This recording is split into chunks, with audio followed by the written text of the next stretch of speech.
Hi there, I'm Tove again. I want to share with you top 10 tips on creating unshakable confidence. The important point there is that we create it, we cultivate it, and we do this through showing up for it. And we can enjoy so much more in our lives when we have cultivated confidence. It means we perform better at work, in meetings, and we get better outcomes in our lives, personally, professionally. So confidence is really important. What's great about confidence is it's learnable. We can cultivate it and then continue to improve it. So here, a lightning quick tour of 10 top tips. First one is to know your worth. And many people get stuck in compare and despair. And as a result, they don't have a sense of their intrinsic self-worth. You have it already. You are worthy. You're alive. That's the point. That's the thing. You already have it. So you deserve respect, you deserve happiness, and it's yours to enjoy because you recognize it. So recognize your self-worth, know your worth. Number two is embrace your unique strengths. When we get stuck in compare and despair, we are rooted in looking outward and by looking at other people and feeling less than. This is not great. It makes us feel that we aren't good enough, leads to imposter syndrome. So I want you to get used to celebrating your skills, your talents, your quirks, what makes you unique. And maybe it's sometimes, a thing that you don't even recognize that you do. And that might be something that's really actually it's your unique thing. So do more of that. Could be amazing for you. The third point is to practice self-compassion.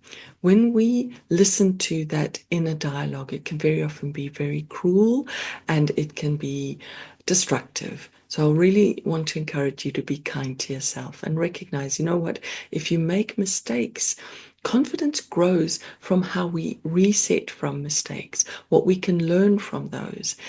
By making a mistake and stopping there, we inhibit all of the amazing value in what we've just experienced. So, self compassion, especially when you make mistakes, that's a good one. Number four is to practice and develop a growth mindset. Again, reflecting back on challenges and difficulties, these are actually opportunities. So we want to get used to looking at the opportunity, not staying stuck in the failure, and embracing the progress. Always want to re-emphasize there. Practice makes progress, not perfection. We want to just keep going forward, though. That momentum will cultivate more confidence for you. Number five is to speak up and set boundaries. Often, when we go through a transformation, we start saying yes more, and this is good. It's good to say yes to things that we previously wouldn't try. But I also want to remind you, say no and do that with no guilt, right? So ditch the guilt, say no, and that confidence will thrive there when you assert your needs and you protect your energy. Number six is to prepare and plan. A lot of confidence comes through the preparation. When you know you are ready, you automatically feel more confident, don't you? So don't sabotage by not preparing and by not planning. Give yourself every chance. Do plan, do prepare, and this reinforces your self-belief. The next point I would really like to say is that stand tall. Motion creates emotion.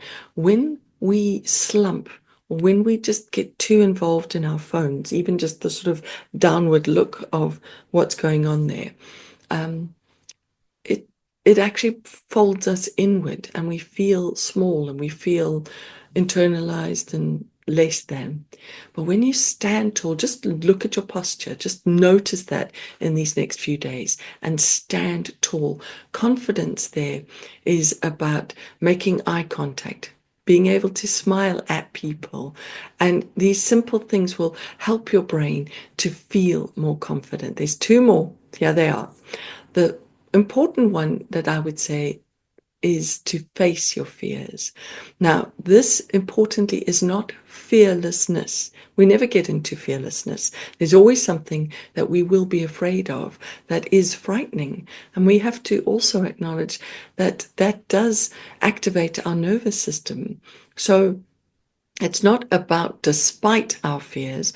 We want to take consistent steps alongside the fears, tackling what intimidates you, what is upsetting, what is frightening.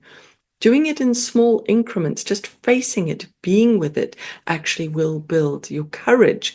And a lot of confidence comes from courage. So, courage, more practice, more doing leads to confidence. Yes, because of competence. It's very interesting. Next thing I want to say is when you surround yourself with people who are confident, you almost in a way learn that behavior that they have where they just confidently say yes to things or no to things. And they will show you, you can almost model what they're doing. So surrounding yourself with those kinds of people, very, very powerful. It'll boost your confidence too, because you start to mirror what they do, model what they do, and you feel like you can do it too.